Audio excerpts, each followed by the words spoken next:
I'm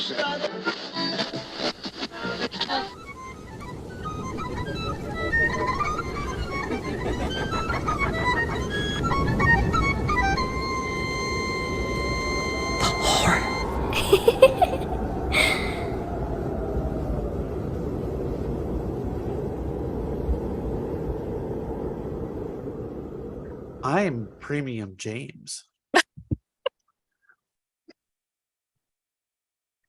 I'm Gold Card member Chris. I'm limited edition Christina. Nice.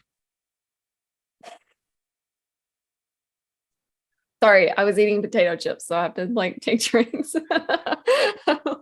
Yeah. What are we drinking? Booze. Yeah, pretty much. And this is a really special episode too, because all three hosts are lit. Yeah. Chris and Christina are fully truthful about this, whereas James he's in a denial mode at this moment.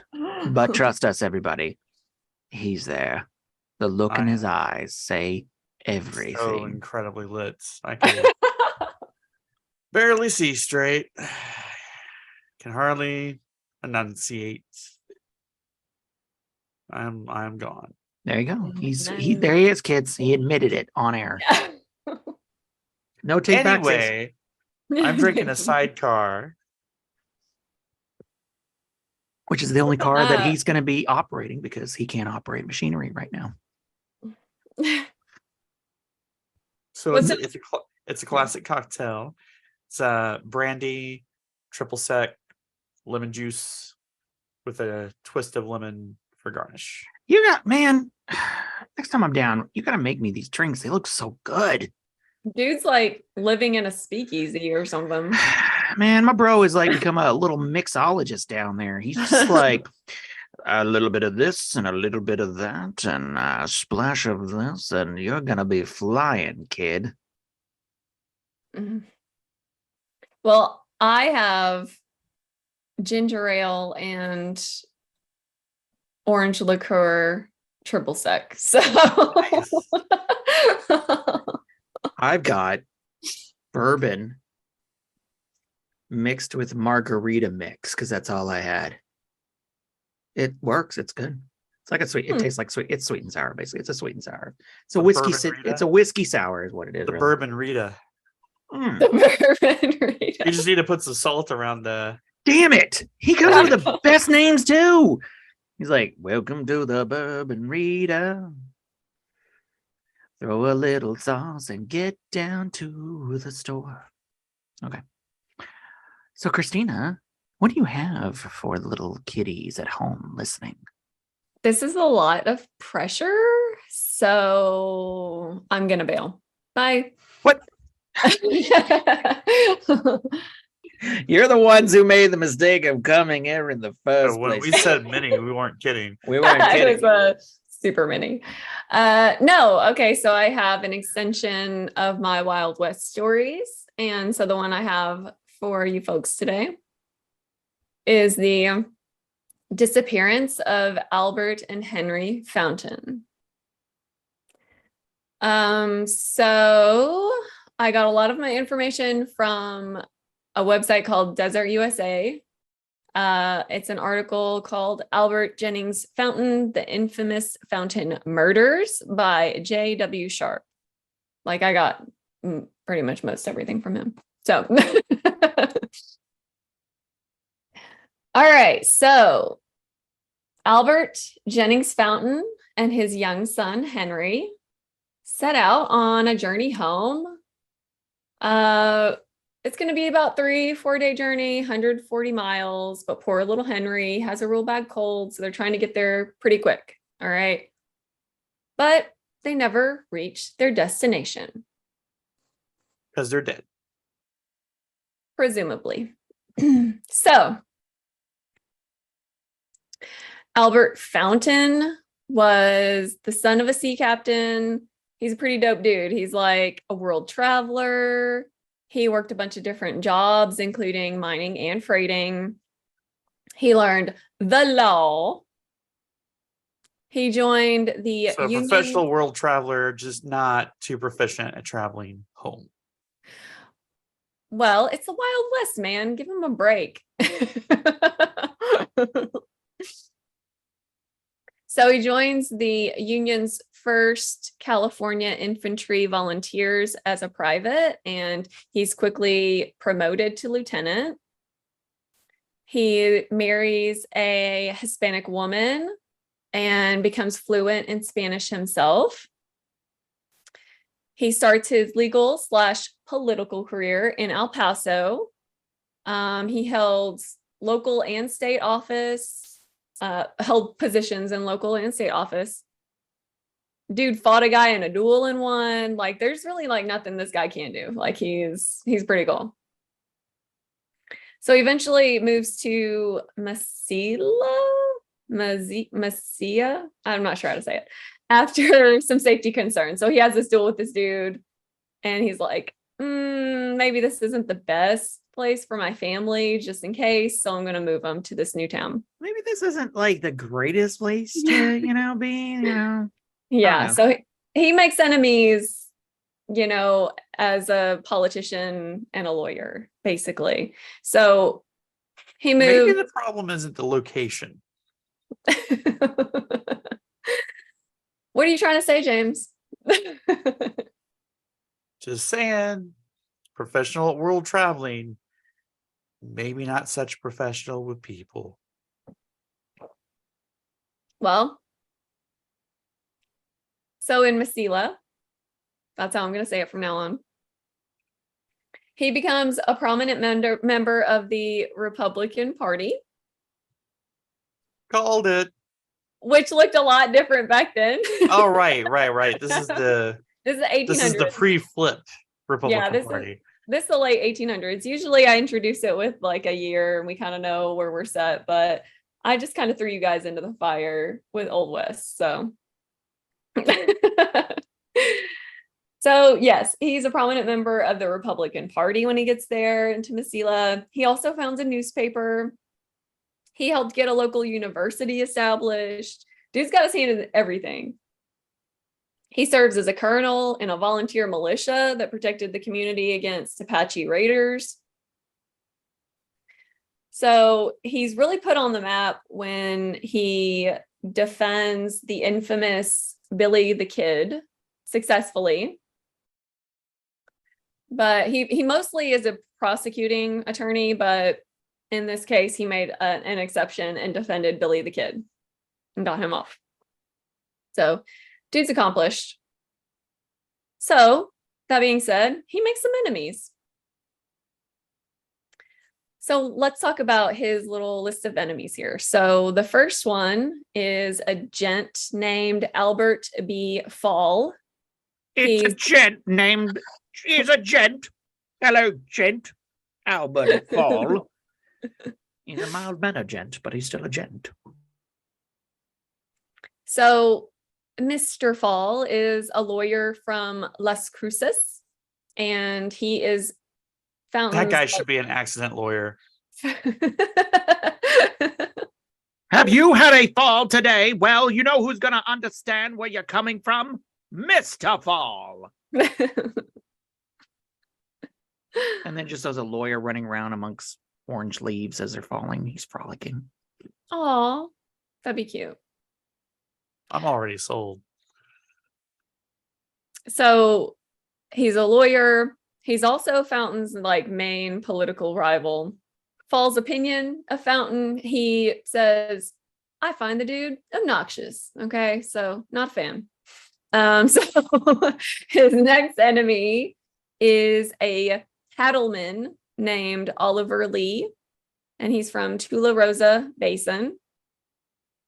So Oliver Lee was actually a skilled gunman himself, and he made a practice of stealing cattle from individuals and companies alike. He didn't care. He didn't give a fuck. He was like, these cattle are mine now. I'm taking it. Yeah, he was busted for trying to change the brands on the cattle to his own brand. Dude's just kind of a dick. So he has a magic marker out. Yeah.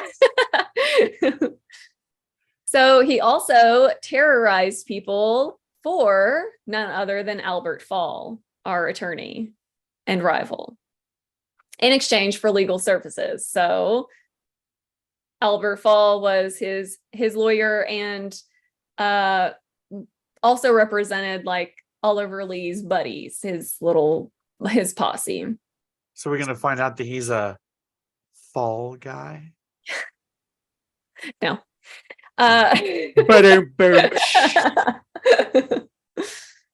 So two other notable enemies were gunmen that were hired by Oliver Lee. So they went around town also trying to steal cattle, terrorizing voters. Billy, so their names were Billy McNew and Jim Gilliland. I always want to say Gillibrand. Gilliland. All right, so Fountain made enemies with these guys because he challenged them politically and legally. He saw what they were doing and he was like, I'm not having any of this shenanigans, sirs. It is ungentlemanly. So good day. Good day, sir. Any of these shenanigans, sirs. Good day. So good day, sir. Good. Our lovely Albert Fountain becomes chief investigator for the Southeastern New Mexico Stock Growers Association. And that is a mouthful when you have had a couple drinks. But And by a couple of drinks, she means 7. not that many, but I am a lightweight, so 3. Between 7 and So this association, though, he becomes a chief investigator with this association because he's hell-bent on putting a stop to what Oliver Lee and his gang is doing, right? So he decides to go to Tularosa in person to be in court to fight against these guys. And he does bring his young son, Henry, with him. That seems like a bad idea. For unknown reasons, but he does bring him. what gives you that idea? Why do you think it's a bad idea? So Albert Fountain gets there. He successfully submits 32 indictments for the gang. So this royally pisses them off. And so I pulled a quote from that Desert USA. So this is what they have to say about this. Throughout the proceedings, Fountain had the feeling of being closely watched in the courtroom, on the streets of Lincoln, and in the hotel lobby at night as he visited with friends. You don't say. Mm-hmm. During a recess on the final day of court, an anonymous messenger handed him a crudely written note. It warned, "If you drop this, we will be your friends. If you go on with it, you will never reach home alive." What are they? I just, in my head, it was like, he had a brief moment of, I could use some friends. I know, right? I don't know. In my head, it went as, if you don't, you will have some friends. But if you continue with this, we cannot be friends anymore. And you're a big poopy head. Signed us. And I don't like you. P.S. We're going to kill And you. us, the people who are not your friends. Yeah. Well, if you go through this, we're not your friends. How do you feel about that? Aww. Signed, total strangers you've never met. P.S. We'll also kill you. Who have nothing to do with this trial. You can forget us showing up for your birthday party, pal. You dick.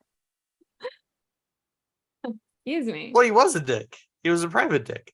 That's right. It was. Oh, I God. was just being accurate.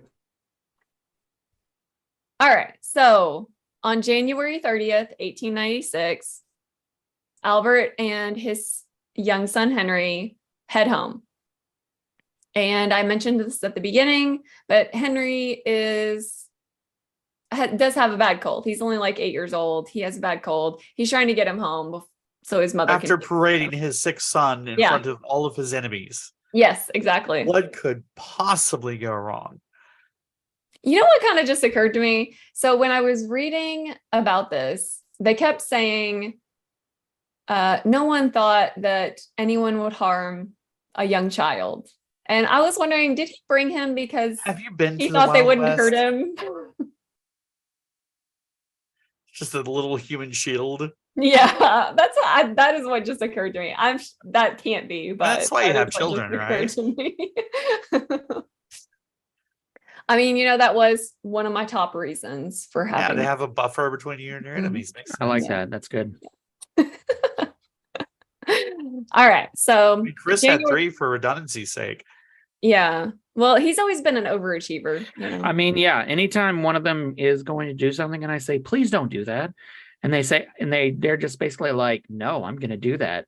My response is, well, there's 2 more of you. I still have 2 more. Have fun. Good luck. And then they're looking at me and they're questioning everything like, I'm going to get down. So it's January 30th. They head out. So the crew kind of travel along for a few days. They make a couple stops. Little Henry is sick and they actually meet a lot of people that they know. And so they kind of like hang out with friends overnight. They just kind of mosey their way back. They visit with other stagecoaches. I guess he's a very friendly guy. So during this trip, Fountain does notice 3 men on horses kind of following them. So sometimes they'd actually be ahead of them and then sometimes they'd be behind them, but he notices them, but they're far enough away that he's not too immediately alarmed. So along the way, they meet a fellow traveler named Santos Alvarado, and this gentleman testifies to seeing the 3 riders on the road as well, and one of them on a white horse. So he noted that was kind of weird. Like he saw them too. So on a white horse. Yeah. Revelations. So the guys continue along. They meet another stagecoach along the way. The driver, his name is Saturnino Varela. And he also knows the 3 riders. And Barella is actually kind of concerned for them. And he advises Dude to stay at like a stop for the night, like where other people were staying. Like he suggests, maybe you shouldn't continue on tonight, stay here. And then, you can pick up at daylight, But Fountain, he's like, no, my son is sick. I really need to get him home to his mom.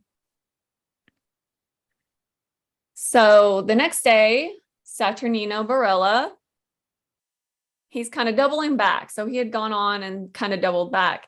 He actually finds what he thinks are Fountain's wagon tracks, along with a couple other horse tracks, but no sign of the actual wagon. But this kind of sets off alarm bells because he noticed those other guys kind of lurking, right?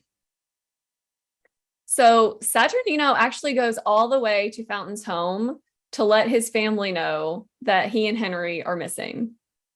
Talk about a fucking good Samaritan. Just see some, wagon tracks and is like, danger, danger. I'm going to go tell his family. Well, they didn't make it home, so it was good that he went. So 2 search parties are sent out. They do find the tracks and they find evidence of like a man kneeling and firing a gun behind some brush. And they're doing this with the help of 2 Apache scouts. So I'll say that's a heck of a forensics investigation. Yeah, I know. It's like really good tracking. They also find a pool of blood and they find a blood-soaked handkerchief that did belong to Albert Fountain. They find more wagon tracks. They follow them for 12 miles. And then they finally do find the wagon. Of course, Albert and Henry are not there. They find what they think are the killer's tracks. And they follow them all the way up to none other than Oliver Lee's ranch. Our friendly cattleman who likes to raid and steal other people's cattle. who also hates the guy. Like you do. So, yeah. So they get to that ranch. They do not get a friendly reception. There's really not much more to that, but they don't get a friendly reception. Okay. But they're like, yeah, Oliver Lee has to be the guy that killed him. Well, they continue their search trying to find the bodies. They never find Albert or Henry's bodies. Years go by and a case is put together, and Oliver Lee, Billy McNew, and what's his name? Gilliland, whatever his name is. I'm just Gilla, whatever. What is his first name? God, Jim Gilliland. So Jim Gilliland. I don't know your name is Jim, but you're an asshole. So those three dickwads are tried for the disappearances, but with the help of Albert fucking Fall, the three men were set free with a verdict of not guilty. The case has never been solved. The bodies were never found. And that is our mini episode. Oh my God. Lame. Yeah. Way to screw everything up, Fall. Albert fucking Fall. So unsolved, but I think we know who did it. What did he do with the bodies? Like, who knows? I don't know. That's heartbreaking, man.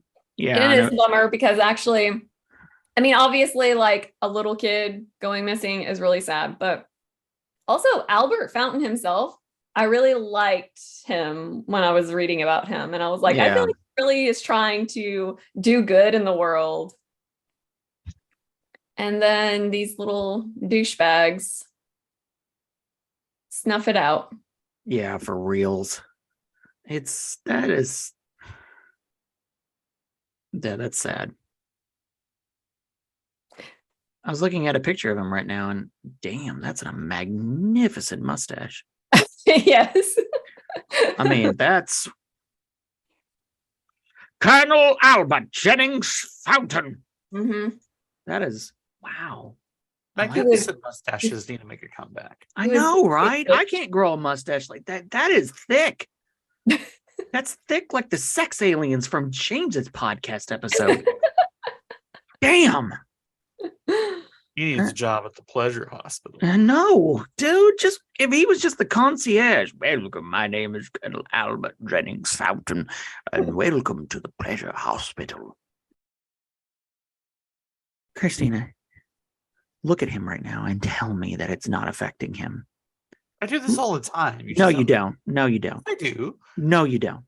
Yes, I do. No, you're like, you're drunk, James. Go home. No, I do this all the time. Nope. I mean, you're right. I'm more disappointed that you haven't been paying that much attention. No, you're right. I haven't been. You should have another. You're fine. You know, he is actually fine, because if he starts getting like there, we start getting like into philosophical discussions and stuff about space and geopolitical ideas. Like that's when you know and that's only when he's getting to the line. He's not even over it yet. That's when you know, I'm though. Still an idiot. So no, you're not. Don't. Mm-mm. No, you're not. Don't ever say that. You are one of the smartest guys I've ever known. But yeah, that's when you know he's getting there. It's like, so anyway. Christina, damn good story. Thank you. Sad, heartbreaking, tragic. Thank you so much. Thank you. We really appreciate that. We love doing this. We love working together. We love telling these stories. We love this time where we love that you're. Thank you. No. Other than that, you guys, thank y'all. And if you have any questions or comments, or you liked this little mini episode, keep them to yourself. No. Also, suggestions. If you want to hear anything specific, you can email us at littlepodcasthorrors@gmail.com. Yes, that's a good idea. If you have an idea for a future story that you would like us to look into, please tell us. We're always on the lookout for new stories to share, because we enjoy this. Like, this is stuff that we really enjoy. Yeah, and the more money you give us, the more open-minded we get. Oh my God. So in other words, James can be bought. For a modest price. For a modest price, for a nominal fee. So, you need him to believe something? Well, write that check. And he's there. So, with that. Au revoir. Arrivederci. До Bye. свидания. До свидания, комрад.